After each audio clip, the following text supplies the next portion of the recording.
los 8 pasos de Patanjali. El primero llamas, el segundo nishamas, el tercero asana.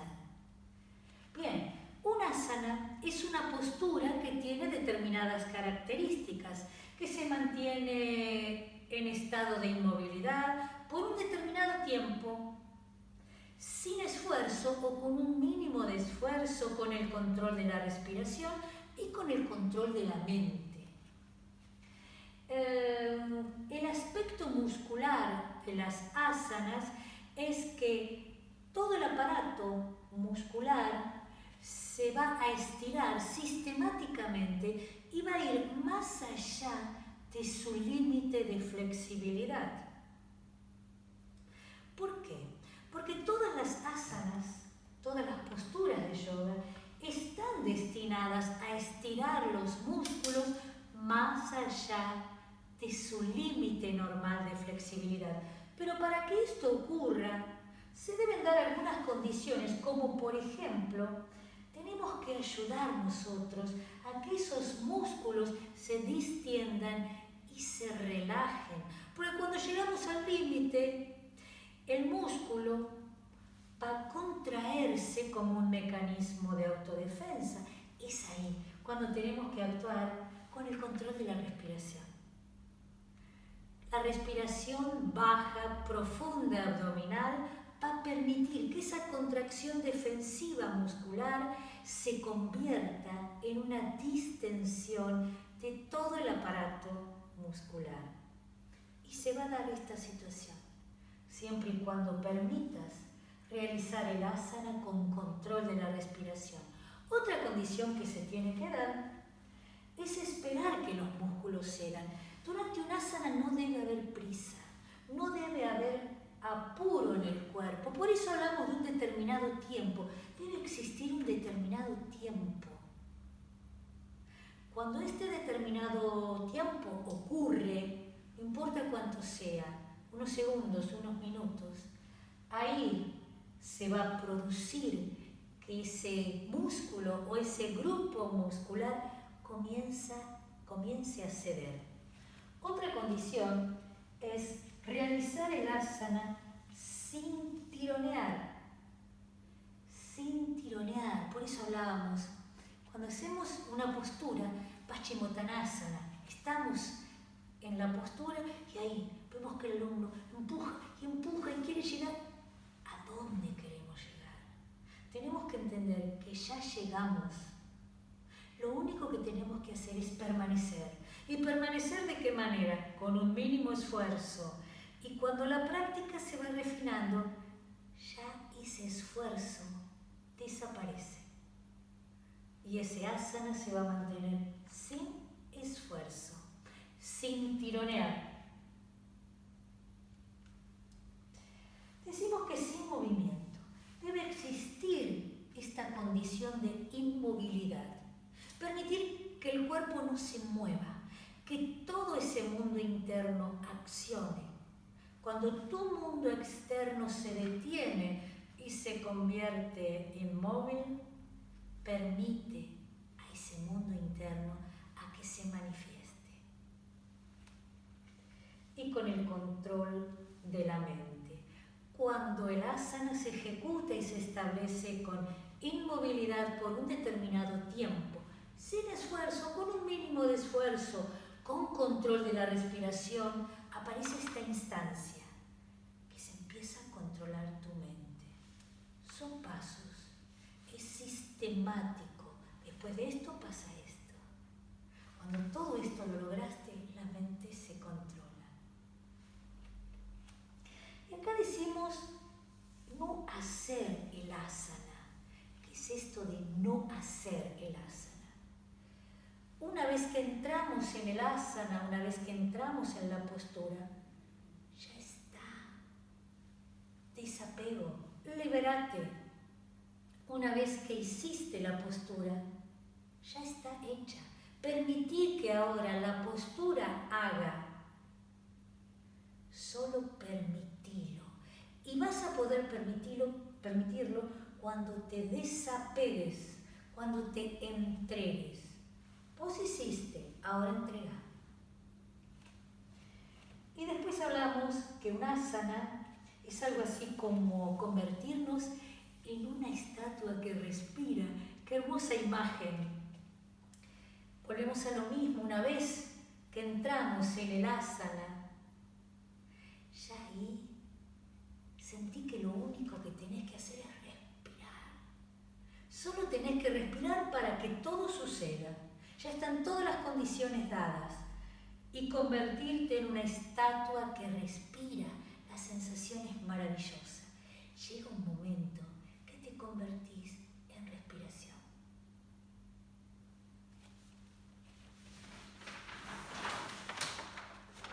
Patanjali define al asana como Sthira Sukha Asana.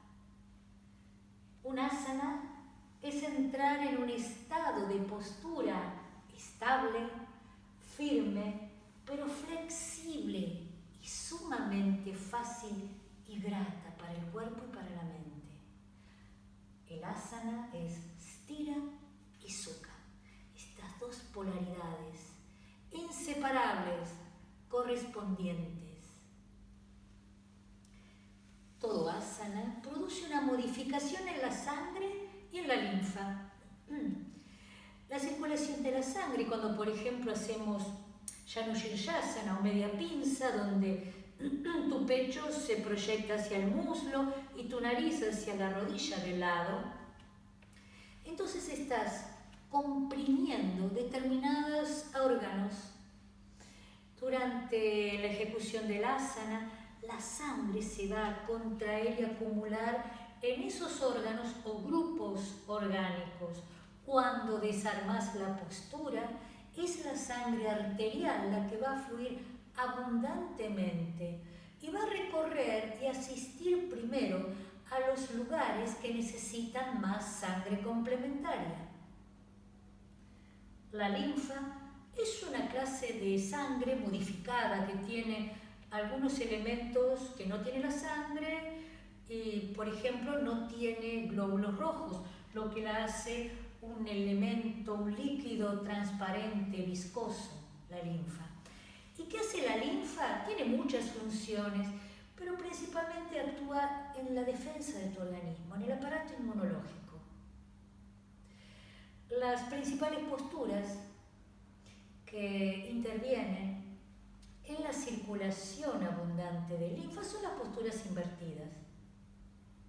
Entonces, por ejemplo, en Sarvangasana o en Halasana, pongamos Halasana, que es más comprometida, donde se produce en el primer minuto, los primeros segundos de la ejecución del arado, vos sentís una gran opresión. Muchos alumnos, al sentir esa opresión, inmediatamente desarman y caen violentamente. Si lográs eliminar la prisa de tu cuerpo, la urgencia, y permaneces con Sthira y Sukha en la postura, vas a ver que esa presión inicial que se produce en tu tronco, en contacto con el abdomen, tus órganos se repliegan. Pasado el minuto de permanencia, se va a ir cambiando el punto de gravedad respiratorio y esa respiración se va a ir expandiendo hacia los lados y hacia la espalda, y ahí sobreviene la sensación de bienestar cuando permaneces en el asana. Esto es cuando tu cuerpo no está urgente, cuando tu cuerpo se aparta de la prisa. Bien, un asana debe contemplar siempre una compensación en la columna vertebral. Esta compensación en la columna vertebral se da a partir de los movimientos propios de la columna vertebral. Si vos haces una postura de flexión llevando el tronco hacia adelante, hacia la línea media del cuerpo, inmediatamente tenés que compensarlo con una postura que sea de una extensión del tronco, llevando la columna hacia atrás, alejándola de la línea media del cuerpo. Cuando haces lateralidad o torsiones, no hay problema, porque siempre que vas hacia un lado lo compensás yendo para el otro, y lo mismo una torsión de un lado y del otro. Entonces, las asanas deben compensarse adecuadamente. Y debe existir un equilibrio cuando hacemos las asanas entre la parte dinámica y la parte estática. Recordá que estás practicando Hatha Yoga. Ha significa sol, vitalidad, energía, dinamismo. Ta significa luna, frescor, aquietamiento, pasividad. Entonces, este equilibrio perfecto de Hatha Yoga hace que una clase de yoga tenga en sus asanas momentos y posturas dinámicas seguidas de posturas estáticas. Esa es una clase de yoga perfecta. Luego se requiere de una conciencia respiratoria. ¿Y cómo llegamos a una conciencia respiratoria? Miren, a partir de la autoobservación. ¿Vieron cuando empezamos nuestra clase, que generalmente empezamos acostados en Savasana y decimos, observa tu respiración sin modificarla, observala? Esa autoobservación es muy valiosa. Te permite entrar en contacto con tu estado interno, con tu estado externo, con tu estado emocional y con el estado de tus pensamientos. Así empieza la conciencia respiratoria del asana, con la autoobservación. Y luego aparece este precepto de la no competencia. Esto que parece, ay sí, yoga es no competencia, pero no es tan fácil de llevarlo a la práctica. Generalmente cuando somos principiantes y cuando también somos avanzados, es esa competencia la que nos va cortando ese riego divino de la práctica de yoga. Yoga es no competencia, tenés que entender que no tenés que competir con nadie. Acá no hay un título, acá no hay nada que ganar, acá no hay nada que perder. Acá hay todo para evolucionar, para crecer. Y esa competencia no solamente va a ser con tus compañeros y con los demás, sino que esa competencia no debe existir con vos mismo. No tenés que competir con vos mismo. Relájate. No competencia. Seguimos. El cuarto paso, recordamos, yama, niyama, asana. El cuarto, pranayama. Prana significa energía, energía de vida, lo que anima a todo ser viviente. Yama significa control, tomar las riendas de. Entonces, pranayama significa el control del prana, ese prana que es la energía presente en el universo, la energía presente en tu propio universo. Fíjate que el prana se obtiene a través de la respiración, se obtiene con el alimento. Hay alimentos que tienen prana, como las frutas, las verduras, los cereales, los frutos secos. Hay alimentos que no tienen prana. Un embutido, un enlatado, algo que está en un paquete, carece de prana. De repente puede tener vitaminas agregadas, puede tener proteínas, pero no tiene prana. El prana también lo absorbemos a través del sol y a través del pranayama, de la práctica de esta respiración y de la meditación. Dijimos que meditación era prana en tu mente, separación entre pensamientos. Muy bien, entonces, así como tenemos un cuerpo físico anatómico formado por músculos y articulaciones, tenemos un cuerpo pránico, un cuerpo energético, un cuerpo astral, un cuerpo invisible, no lo ves, pero lo sentís, existe. Ese cuerpo pránico, ese cuerpo energético, es el que anima al cuerpo físico, es el que le da vigor, y fuerza, es el que le da ánimo. Ese cuerpo pránico es como un doble etéreo, un doble energético, como una plantilla. Imagínate una plantilla de este cuerpo físico, igualito a este, pero en energía. Entonces, así como el cuerpo físico está constituido y recorrido en su totalidad por venas y arterias, conductos, vasos sanguíneos, el cuerpo pránico está recorrido por nadis, que son conductos por donde circula el prana. Existen 72.000 nadis o conductos por donde circula el prana, pero hay 3 nadis, 3 tubos que son los principales. El principal de todos, el Sushumna, es un tubo central, un nadi central que nace en la base de la columna vertebral, donde se encuentra el chakra raíz, entre genitales y ano.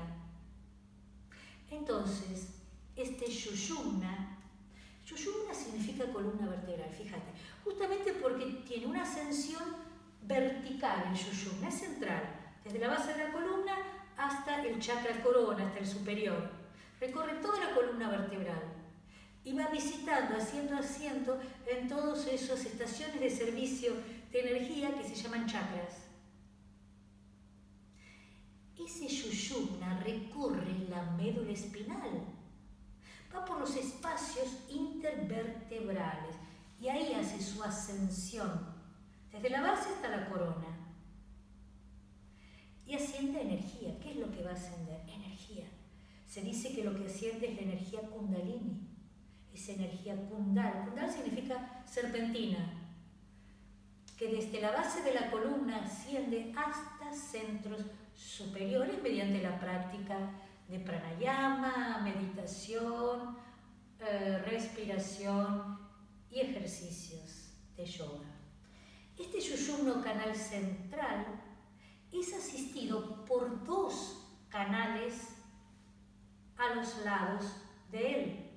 Uno va a recorrer el lado izquierdo de la columna y ese va a ser el Ida Nadi, el conducto del lado izquierdo del cuerpo. El lado izquierdo del cuerpo es el tubo lunar y de la mujer. Su característica, como es lunar, es que su temperatura es fresca. Y todo el lado izquierdo de nuestro cuerpo es el lado que corresponde a lo femenino. El lado izquierdo es la parte más femenina que tiene el hombre y la mujer. Se relaciona con las emociones, con el amor, con la pasión, con las habilidades artísticas. Y cuando este lado izquierdo lo tenemos en problemas, se dice que esa persona va a sufrir de exceso de emocionalidad, va a sufrir de apegos, va a sufrir de baja autoestima. El lado izquierdo, femenino y lunar que tenemos, se relaciona con el sistema nervioso parasimpático, que es el sistema que nos lleva a un estado de reposo, de calma y de tranquilidad. El lado derecho del cuerpo está recorrido a la derecha del canal central Sushumna y se llama Pingala Nadi. Este Pingala Nadi del lado derecho es un canal solar y masculino. Su temperatura es caliente, lo calienta el sol, la actividad tiene que ver con la testosterona, con las ganas, con el accionar, con la fuerza, con el trabajo, con la potencia. Bien, y tiene que ver con, bueno, como dijimos, con la acción. Se relaciona con el sistema nervioso simpático, es el que nos lleva a la acción, el simpático. El parasimpático es el que nos permite el descanso. después de la acción. Estos dos canales, Ida Nadi, también llamado Chandra Nadi, Chandra significa luna, Ida Nadi o Chandra Nadi, y Pingala Nadi o Surya, porque es el sol, o Surya Nadi del lado derecho, recorren al cuerpo y a la altura acá del entrecejo, a la altura del Ajna Chakra, se entrecruzan sus energías y el lado izquierdo, el lado femenino y lunar, va a gobernar el hemisferio cerebral derecho, mientras que Pingala Nadi o Surya Nadi, que recorre el lado derecho del cuerpo a la altura del Ajna Chakra o el tercer ojo, va a gobernar el hemisferio cerebral izquierdo. Entonces, el hemisferio cerebral izquierdo es el que tiene que ver con las emociones, tiene que ver con el sufrimiento de apego, tiene que ver con los celos, tiene que ver con el gozo profundo, con el placer, con la entrega, con el amor incondicional. Y se manifiesta con las habilidades artísticas, la pintura, la escultura, la música, la escritura, la poesía. El hemisferio cerebral derecho tiene que ver con toda la mente racional. Y cuando este hemisferio cerebral derecho está comprometido, que es la parte masculina y solar, se manifiesta a través de violencia, de agresividad, de exceso de poder. Bien, pranayama es el arte de conducir, manejar y controlar el prana.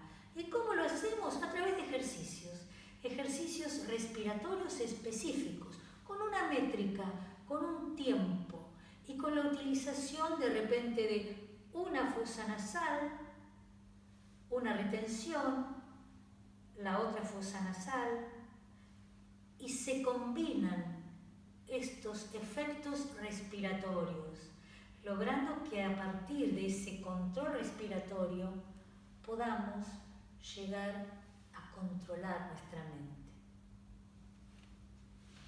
Seguimos. El quinto paso de estos 8, el quinto paso es Pratyahara.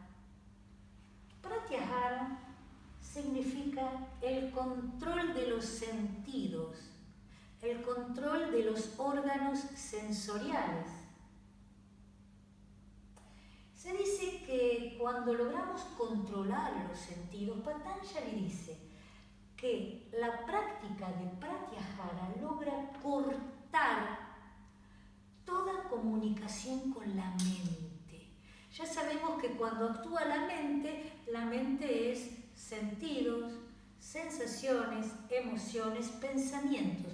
Cuando logramos a través de Pratyahara cortar el circuito de la mente, hacemos una abstracción de los sentidos, una introspección.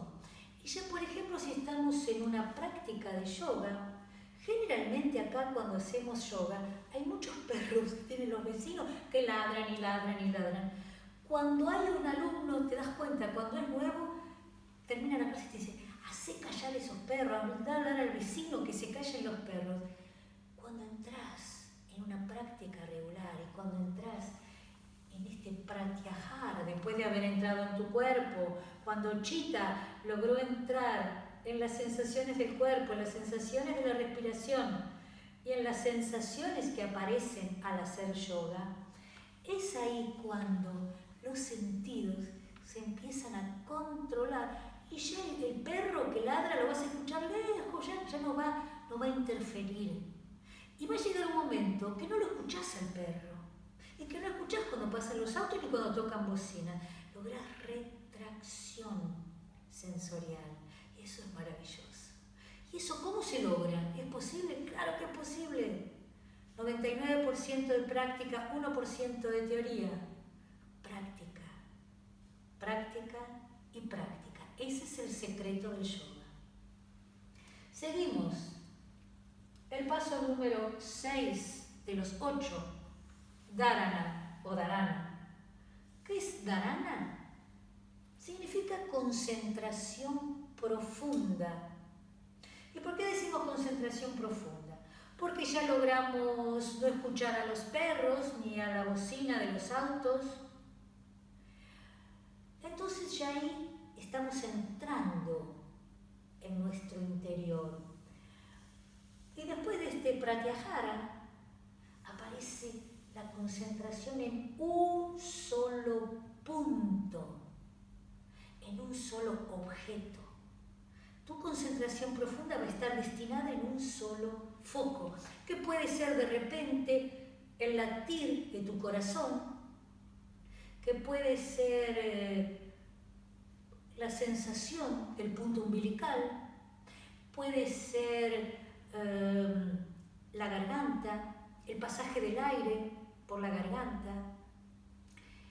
Les cuento que a mí personalmente lo que me funciona muy bien es concentrarme, llegar a dharana, concentración en un solo punto, en el sonido ujjayi. Eso es maravilloso. Cuando vos te concentrás en el pasaje de aire por la parte de atrás de la garganta, ya ahí entras en un mundo, en una dimensión donde aparecen sensaciones, hay una densidad, hay un sonido, hay una experiencia que ocurre al ajustarse ese espacio que es la glotis. Entonces el aire empieza como a estrechar entre esas paredes, cada vez más sutilmente angostadas, achicadas. Entonces ese sonido sobreviene y te permite la concentración profunda. Llega un momento que tanto estás en ese ir y venir del aire, tanto estás, que llega un momento que hasta te olvidaste de la respiración y entras acá, en dhyana. Dhyana, ese es el estado de meditación, chicos. Cuando decimos, ustedes mismos dicen, es como que estaba respirando y de repente me fui. Y después volví a dharana. Y volví a irme a dhyana. Ya no hay ni siquiera ese punto en el corazón o ese punto en la garganta. También puede ser un punto en el tercer ojo. Muchos, dharana, ese punto de concentración único y focal, lo hacen en el tercer ojo. Mirá, el tercer ojo, el Ajna Chakra, es un punto que ya, al llegar a él, estás creando una perspectiva meditativa, donde se empiezan a desvanecer todos los otros puntos y prevalece por algo es el tercer ojo. Bien, entonces vos tenés que investigar, experimentar cuál va a ser tu dharana, tu punto de concentración. Y vas a ver que después de mucho tiempo de trabajar en dharana, en ese punto único de concentración, llega un momento, la práctica se refina, la iluminación avanza, entras en dhyana, el proceso de la meditación. Y es en este proceso, en este anga número 7 de los 8 de Patanjali, el de la meditación, el que va a ser tu verdadera correspondencia con el alma. Ahí vas a sentir.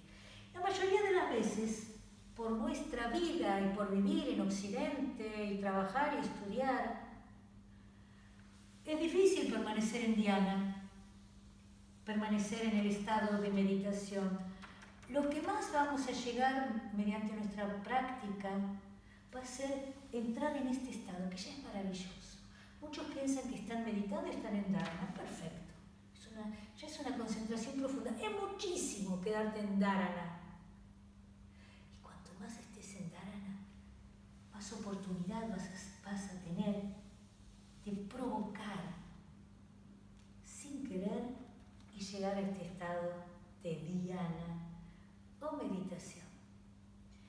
último paso que nombra Patanjali es el de Samadhi. Samadhi es el estado de liberación. Es el estado que se dice liberación de la esclavitud, donde ya el cuerpo no es más una esclavitud para vos, donde ya los pensamientos, el flujo de los pensamientos ya no te esclaviza más.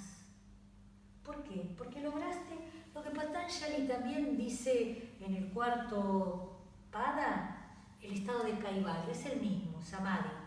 Samadhi, moksha, Kaivalya, es un estado de liberación de los órganos de los sentidos, es un estado de trascendencia, de iluminación.